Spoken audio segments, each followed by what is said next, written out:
Are you sick and tired of having to pretend to hate romance novels because you've always been a single Pringle and will pretty much always be one? It can be pretty hard to cope when every time you talk to somebody of the gender you're attracted to, you have to get an ankle monitor attached. But the good news is, you're not alone. This is the internet. Everybody's like that. And I have even better news. I've figured out how to seduce all 16 personality types. By the end of this video, you'll know how to attract pretty much everybody, though that may not always be a good idea. But keep in mind that attraction is only half the battle. Sure, you can trap somebody in a cage, but that doesn't mean they're automatically going to gain Stockholm Syndrome. If that were the case, we don't love the DMV. Point is, relationships are hard, do your homework, but I've stalled enough. Let's jump straight into the video.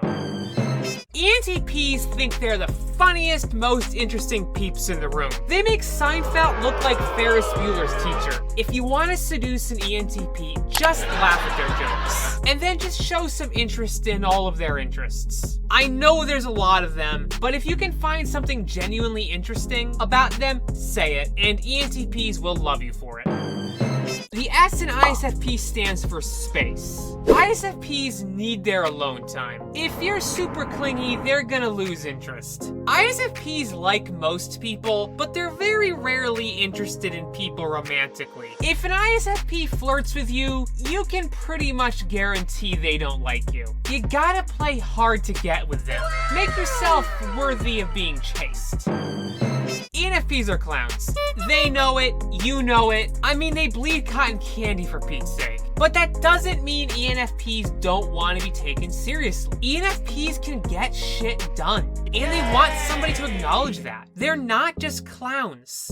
And if you can recognize that, they'll love you for it. INTJs are the most special of special types. They're geniuses. It's just nobody ever sees that. The Nobel Prizes are rigged, okay? So the way to an INTJ's heart is just to make them feel special. ISTJs get exciting defrosting the fridge. Even though new fridges have auto defrost. Yeah, ISTJs are boring. They know this. ISTJs just sit in the back room maintaining themselves and others. And because of this, they get overlooked a lot. They're like the background noise of types. So you really just gotta notice them. Make them feel seen, and you'll attract them for sure.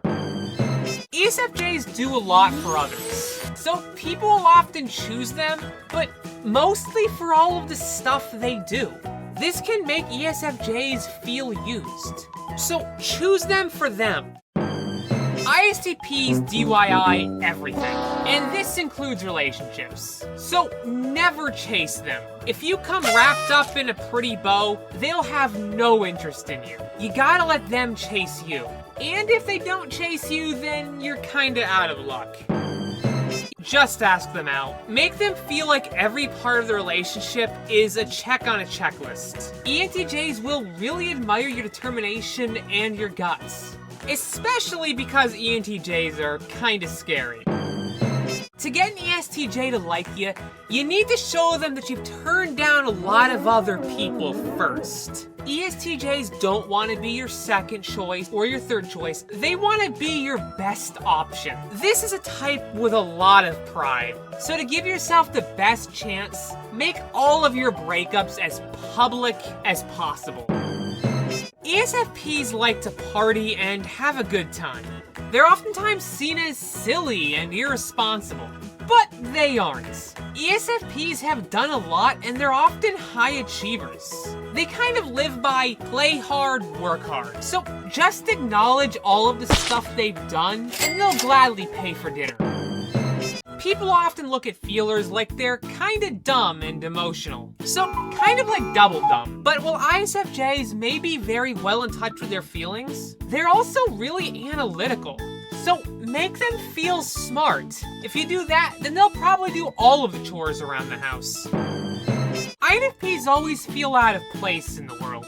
They never feel like they truly fit in, you know? So all you gotta do to seduce an INFP is make them feel like they belong. Make them feel comfy. And if you do that, they'll come out of their hiding spot at least once a week. The way to an INTP's heart, or really with them we should call it the INTP's blood pump, is through their stomach. Put down that crappy pickup line book and get a cookbook instead. Cook a good meal and keep them comfy, and INTPs will keep coming back for more.